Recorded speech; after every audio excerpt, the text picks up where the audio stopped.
We will fight their violations of separation of powers. We will fight their... Now, does this explain to you the reason why they didn't get a visa? How come they're flying drones? How come they come much stronger? How do they sustain themselves after so many years of battle? Makes no sense. Somebody must be sponsoring them.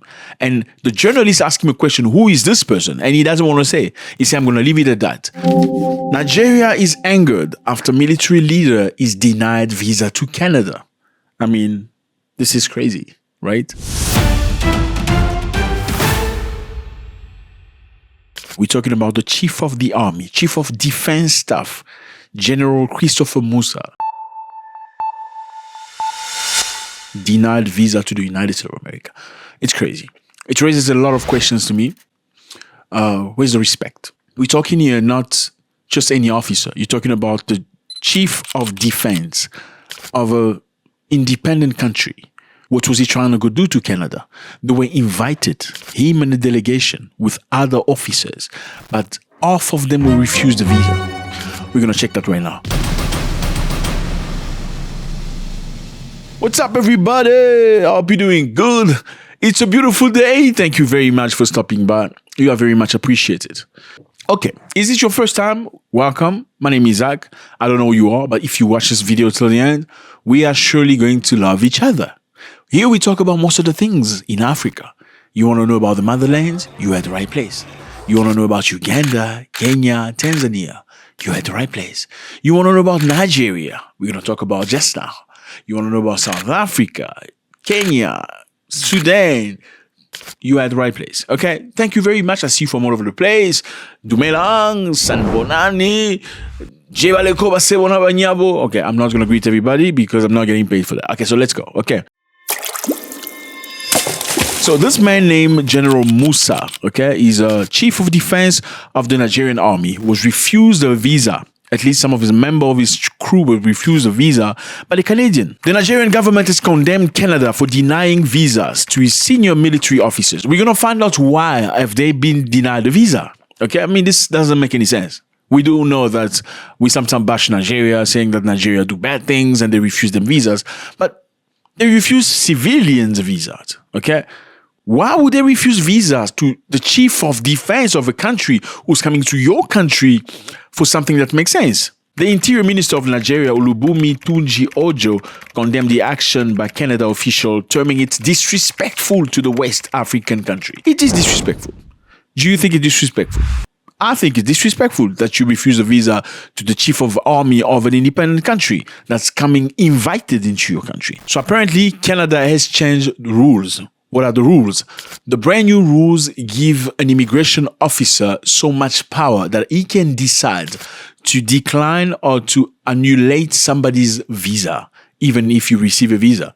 If he thinks that you are a criminal, you had committed a crime, there's a reason for him to doubt that you're going to leave the country, an immigration officer can actually cancel your visa, even though you got it. Now, apparently this was done by immigration officer. Question mark in there. But I think there's something much deeper to this. Now, who is this general? Like I said, asymmetric warfare is the difficult kind of warfare. I think our advice to any country, don't allow it to start. It's difficult to eradicate. He's an astute general who knows clearly what he's talking about. We all know Nigeria is facing some turmoil with Boko Haram for the longest time. Well, Nigeria has been pointing fingers at the West. Saying what? Saying that the West has been sponsoring Boko Haram. Let's hear what he has to say. The problem is that I think we've talked to international community. Let's find out the funding. When they started surrendering, by the time we left, so as we speak, we have over 120,000 that have surrendered. Most of them, when you find them, they are coming with hard currencies. How did they get them? How are they funded? How did they get the training? How did they get the equipment? What is your suspicion?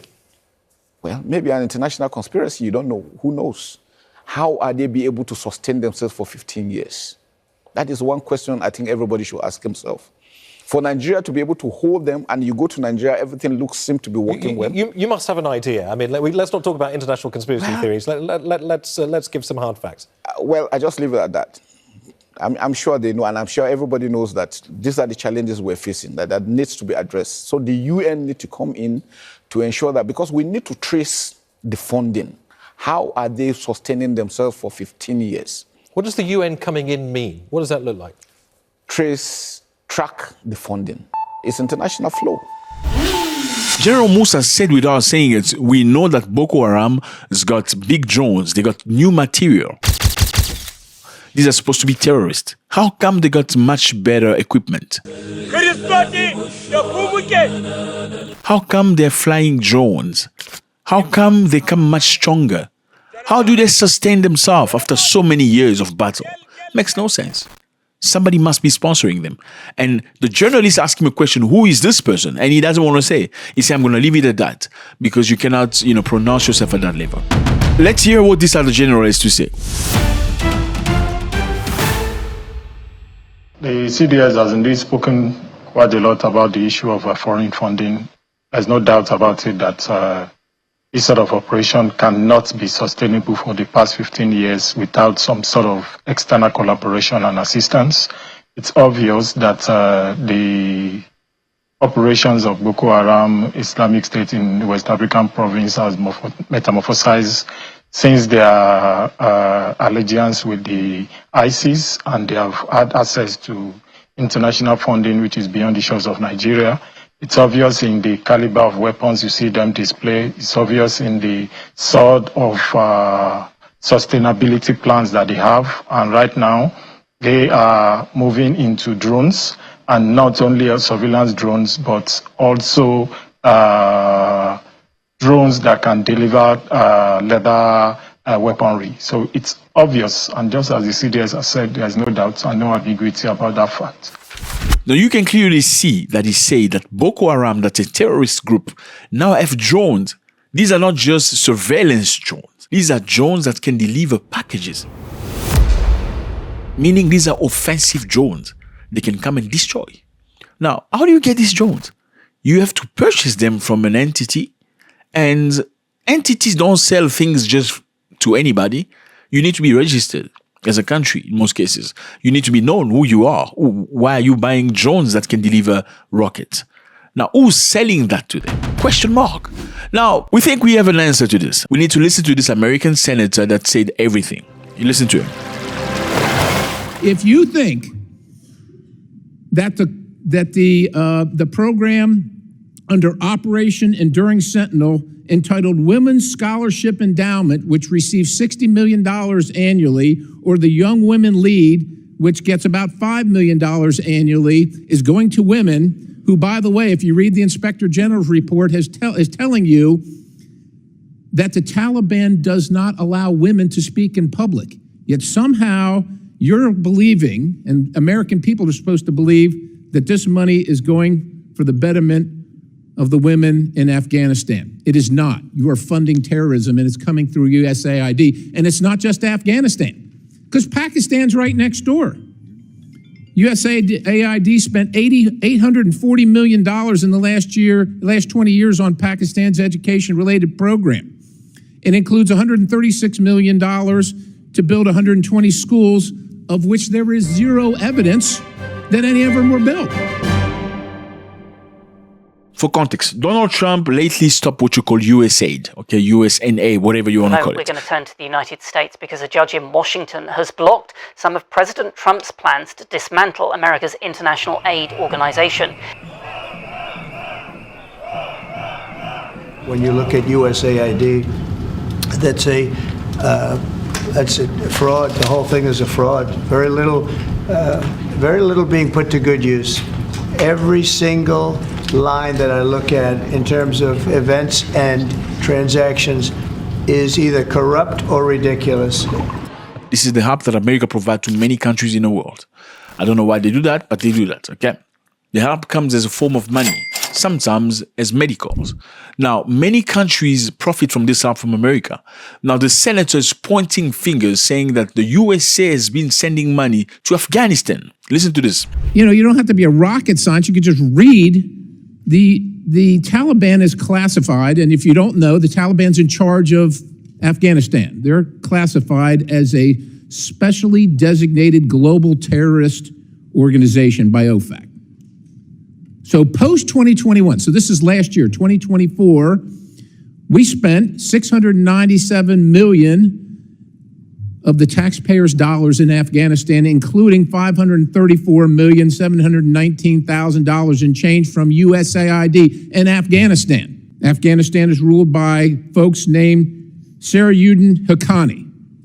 The Haqqani network mean anything to anybody in the room? How about Abdullah bin Laden? Who gets some of that money? Does that name ring a bell to anybody in the room? Your money, $697 million annually, plus the shipments of cash funds madrasas, ISIS, Al-Qaeda, Boko Haram, ISIS Khorasan, terrorist training camps. That's what it's funding. So terrorist groups have been benefiting from this US aid.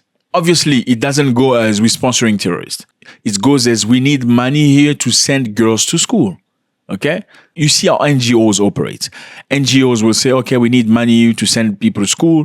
Then they will get money from a bigger NGO. Then they will sometimes spend some of the money on the actual work and the rest of the money they will spend on themselves. This is what they do.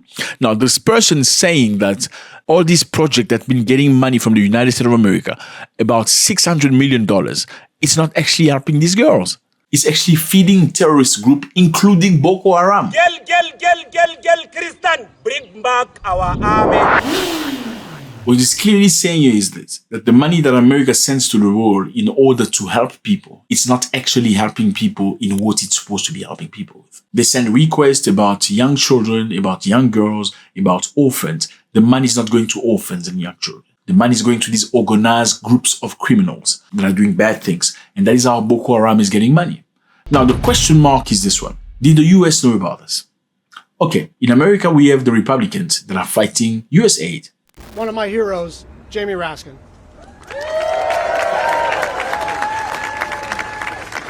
Before that was the Democrats. Were they aware of this? Did the Democrats organize this, knowing exactly where the money was going? And just shut up, because Nigeria has big things to offer. Did the Democrat of the United States of America do this on purpose, knowing that the money is going to be financing Boko Haram and allowing it to happen? We will fight their violations of separation of powers. We will fight their... Now, does this explain to you the reason why they didn't get a visa, perhaps? Because he was vocal even before this came out. So General Musa spoke about this at Al Jazeera. He was openly saying that Boko Haram is sponsored by the West, sponsored by the people, without necessarily saying the names. How are they be able to sustain themselves for 15 years? It was that the reason why they scrutinized him and made his trip difficult. So in other words, fellas, Nigeria is currently accusing America of sponsoring Boko Haram. If it's not America as it's all, at least one wing of America is sponsoring Boko Haram. The question here is this, what's the purpose? Let me know how you feel about this. It was a great pleasure. And again, how do you feel about a country refusing a visa to a general, to a chief of defense of a country after he was invited officially? How can Africa make themselves respected? Can we do something about this? If this is confirmed that, yeah, the money was going to Boko Haram and created so much mayhem in Nigeria, is there a way they can get compensated for that? Let me know how you feel about this. It was a great pleasure. God bless.